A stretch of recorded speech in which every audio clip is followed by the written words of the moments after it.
Hey there, it's Elizabeth, and welcome back. I hope y'all are doing well. Today, I wanted to come on and share with you a little bit about the chronic illness that I deal with. I had been asked by a subby to come on and just explain it. I know I mention it quite often in my videos because it is a very large part of my life. However, it is not my life. It is not the entirety of my life. And I am a lot more than the illness that I have.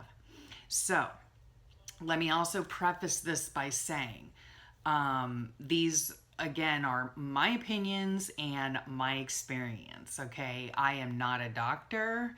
I do not play one on TV, and I am not an expert in even the chronic illness that I have.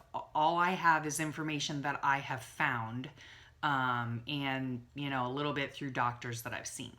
So let's get started. Ooh, I hope you couldn't just hear my stomach growling.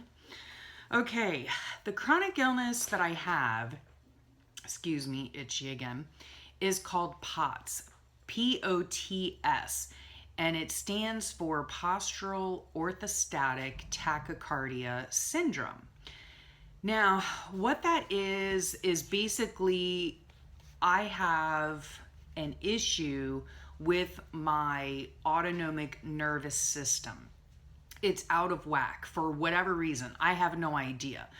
Some of the doctors that I've seen have speculated that I could have had this illness my entire life and something happened along the way when I was 39 years old back in 2009 to trigger it. Okay, so I possibly have had this my entire life.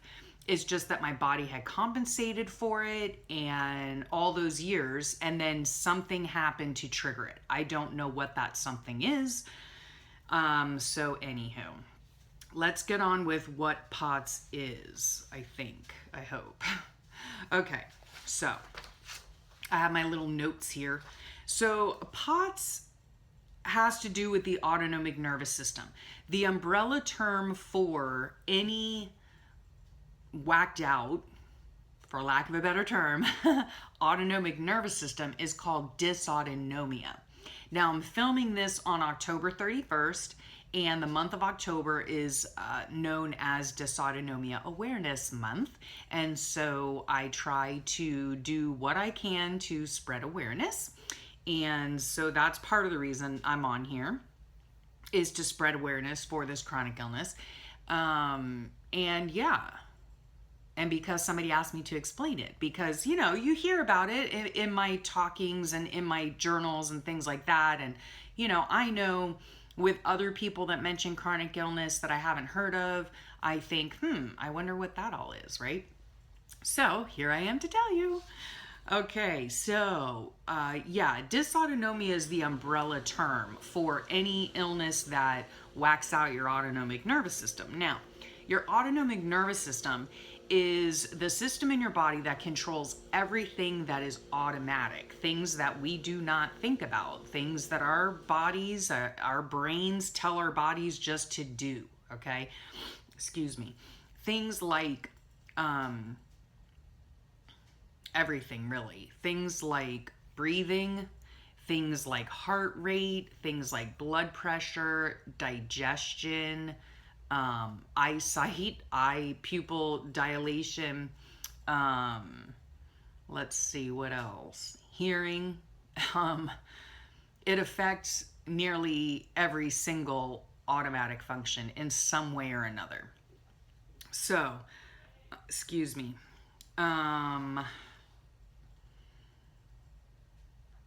Okay, and so also, because it affects so many functions in the body, a lot of POTS patients suffer from fatigue, difficulty concentrating or having brain fog, migraines, as you all know, anxiety, tremors, shaky hands, as you all know, nausea, insomnia, fluctuation in body temperature. Now, and there are a lot more, But all of these symptoms can vary from day to day. They can vary from hour to hour. They can vary from minute to minute. So having POTS brings a whole new understanding of one day at a time. Okay. Now, I was formally diagnosed, back in December of 2009. Okay. I was 39 years old.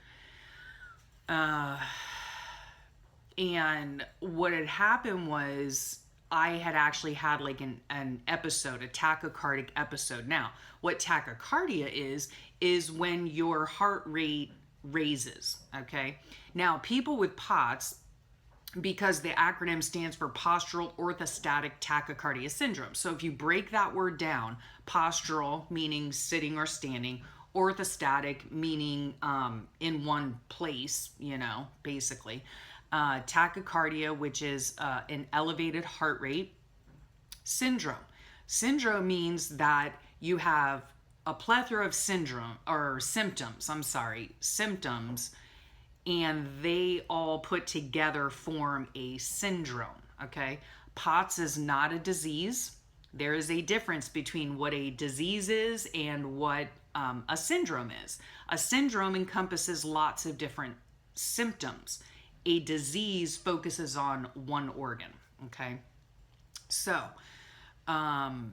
like I said, that my autonomic nervous system is out of whack for whatever reason. I have no idea. We've never been able to figure it out. In fact, there are actually many types of POTS. I don't know all of them. And hold on one second, please. Oh, okay. Sorry. My son was washing the dogs.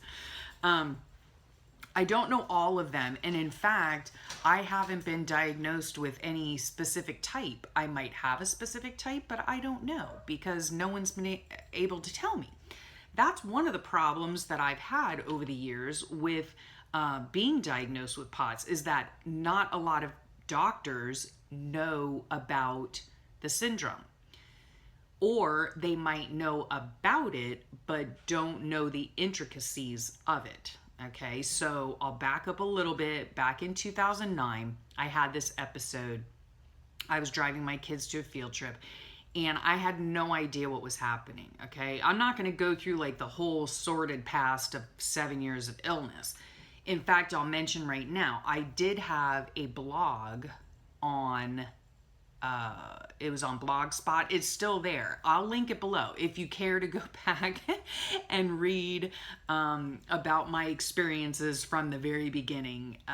Yeah, it's all on there. I do not do my blog anymore, but it is still up. So feel free to read it if you'd like. It's basically it was a place to get out my frustration, my angst, my anger. I was a bit more salty back then than I am now.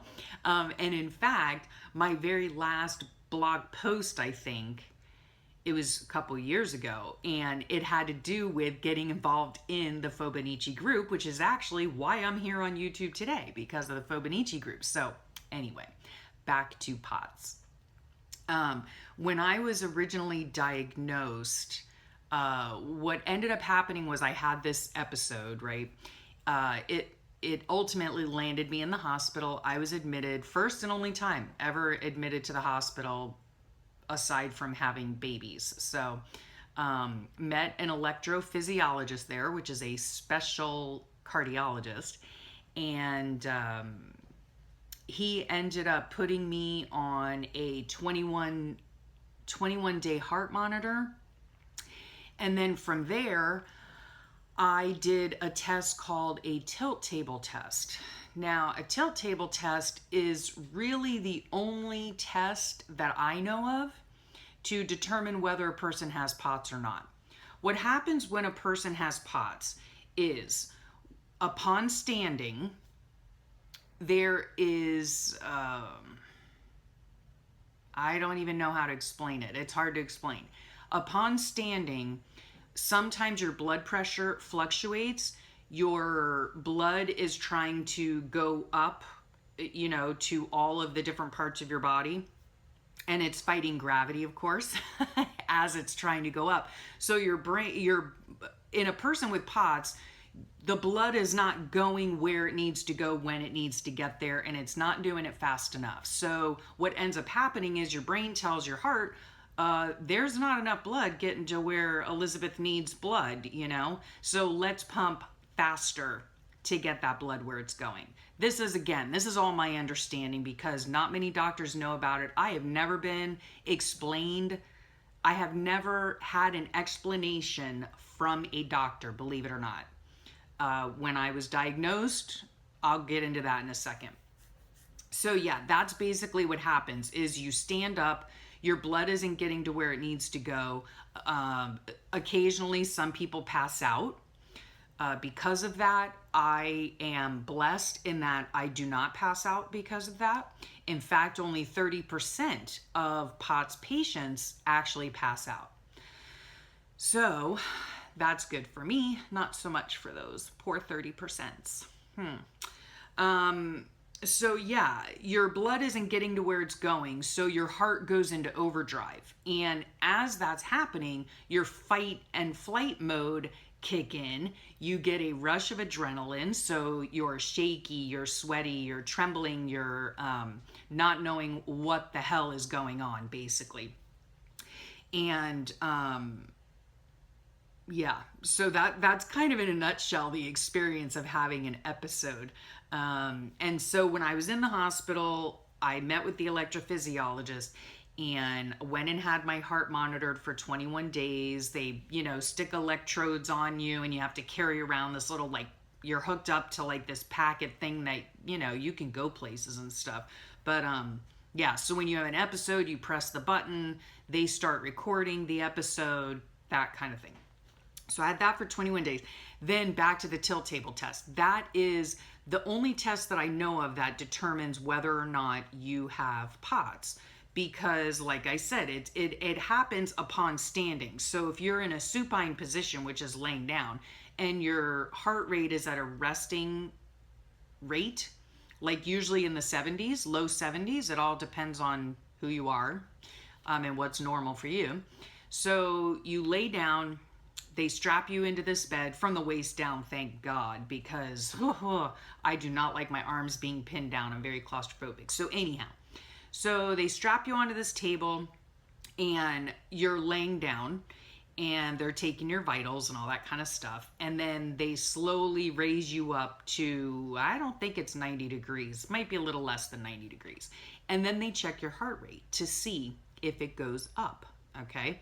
Now, usually there is a slight elevation in normal people. Their heart rate goes up because, again, your blood is trying to get to where it needs to go, namely your brain. And during my tilt table test, my heart rate was like in the 70s about. And then when they raised me up, within 3 minutes, my heart rate went into the 150s. Typically, you get diagnosed with POTS if your heart rate is 30 beats per minute higher upon standing. Okay, so in other words, if you're laying down and your resting heart rate is 70, and then you get up to stand and your heart rate is 100 beats per minute, that is 30 beats per minute higher than your resting heart rate. And that can determine whether or not you have POTS. So the first time I did the test, within 3 minutes, my heart rate was into the 150s. Then they had to do the test 2 more times just to make sure it wasn't some fluke, right? So anyway, by the third time, 3 minutes again into the test, and my heart rate was heading toward 170 upon standing. So I was diagnosed with POTS. The only problem that I had at the time was that the doctor who did the diagnosing did no treatment whatsoever, did not know how to treat POTS, to my knowledge, didn't really have a lot of knowledge about it. In fact, that day he went to the nurses station and looked up on dynet.org, which I will link below. It is a dysautonomia information site, very useful, very helpful. He printed out a whole bunch of papers for me so that I could read up on it, because he didn't even know that much about it. So, I went home with a diagnosis of POTS, and then subsequently for the next 2 years, I went untreated. They were possibly the worst 2 years of my life. I had a very difficult time doing a lot of things. I was bedridden a lot. My children at that time were only about 11 and 13. So it very much impacted our lives. Then that's when I really, I was on the computer all the time, trying to look up as much information as I could. I was keeping track of everything that was going on in my life. I was taking my blood pressure, 3 times a day. I was, taking my temperature. I was logging everything. In fact, right here, I have this notebook filled with information, with articles, with all kinds of stuff about POTS, okay, so that I could familiarize myself with it. So then I finally started to do my blog after a couple of years of being absolutely miserable. And basically it was like going through the stages of grief. I had to literally say goodbye to my old self, say goodbye to the person that drove her kids everywhere, that went on field trips all the time, that did all this fun stuff. I had to say goodbye to the person who cooked home-cooked meals every night of the week. I had to say goodbye to the person that was able to do laundry. I had to say goodbye to that old person, and it was really, really difficult. Not something that I couldn't overcome, but it was difficult. And so, yeah, I basically went through the stages of grief. And one of the books that helped me a lot, I hope you can see it without glare, is Coping with Chronic Illness, by Norman Wright and Lynn Ellis. And this has to do with neck and back pain, migraines, arthritis, fibromyalgia, chronic fatigue, and other invisible illnesses. That is a term that they use when speaking about dysautonomia, because what they mean by invisible illness is that you don't look sick, you don't look sick. You appear to be healthy. Everything looks fine. But yeah, on the inside, not so much. So that, 2 years of hell,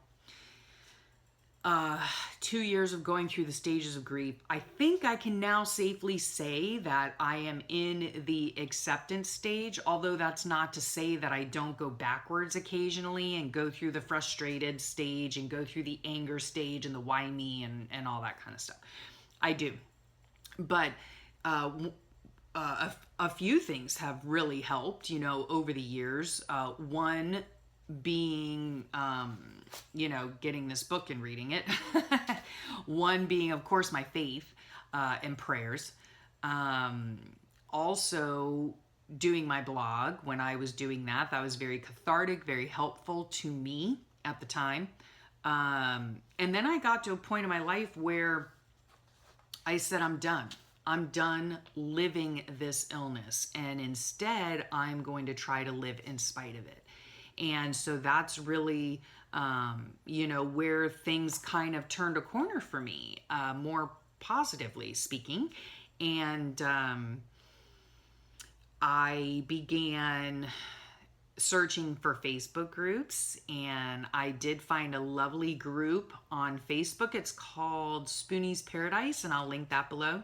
It's a group for people with chronic illness. A lot of them have dysautonomia and POTS. A lot of them have other types of chronic illnesses. But it's actually a site to go on to get away from chronic illness. We do not discuss chronic illness on the site. The mantra of the group from the lovely administrator is, you are more than your illness, and you are. I know that there are a lot of people out there, a lot of people here that put art content and journaling content on YouTube that suffer with chronic illness, and it's a rough, it's a rough road to hoe. I mean, It can be tough at times. And now I am being treated now. I finally, 2 years after, like, horribleness, I found a doctor. I was referred to by my pediatrician, found a doctor who actually has other POTS patients. Now, POTS is very individual. It's very different. Some people function okay with it. Some people have a harder time with it. Some people can't. Some people need assistance in walking. They use wheelchairs, or they need dogs, service dogs. It just, the intensity and frequency and all that kind of stuff, it just all depends on the individual. Again, though, back to when I started coming out more of my shell, and not really coming out of my shell, but coming out of the chronic illness cave that I had put myself in, or allowed myself to be in, should I say. And so, yeah, I was doing my blog. I was, feeling more positive, just getting all of that stuff out and onto paper, and reading books to help me along with the process.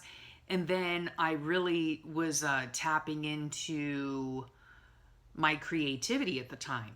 I was still trying to teach at the homeschooling co-op that we belonged to. I was trying very hard not to, let this stop me from doing the things that I wanted and needed to do, even though it did. I mean, it pretty much put the brakes on my life for a good number of years. And it's only been recently, in the year and a half maybe, that I really have been doing so much better physically, mentally, emotionally. And that has to do with finding support groups for the illness. For me in particular, it was positive support groups like the Spoonies Paradise, because we do not talk about illness. But there are a lot of, if you're in that stage where you need support, you have questions, I will put some links down below to get support in that area. I am not in that stage right now anymore. I am more in the stage of sharing the positivity in my life, and trying to inspire others.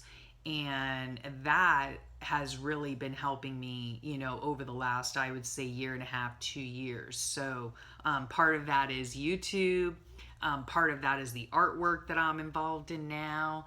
And yeah, so that is the end, I think. I think so. I hope this helped you better understand kind of, about my illness. Obviously when I come on here and I'm doing these videos, I'm having a good day, I'm having a good day and things are going well. And so that's a plus. So you're not gonna very often see me on here if I'm having a bad day, or what I call a bed day, where I'm in bed all day. So yeah, but otherwise, yeah, I hope that answered some of your questions. If you have any more questions, feel free to ask. If if you have more specific questions, if there's something that you just want to ask me personally, my email's down below. So go ahead and email me. I'd be glad to, talk to you about, if you want to leave an email, if you don't want to, publicly comment, or if you have a question and you don't want it public, that's what I'm trying to say. So yeah, I just, I hope that this helped. I hope that, you have a little bit better understanding of the syndrome POTS. Yeah. I'm not doing this, for pity or for you to feel sorry for me or anything like that, because you know what? I don't feel sorry for me. I don't feel sorry for me at all. So why should anybody else, This is just another bump in life's road, in my life's road. And, I do what I can when I can, and it is what it is, and it will be what it will be, and every other, cliche, statement that I could come up with, we have a choice in life, and we can choose joy, and we can choose to be happy, and, or we could do the opposite and we can choose to be unhappy and miserable and, just focus on all the things we can't do. Instead, I try to focus on the things that I can do.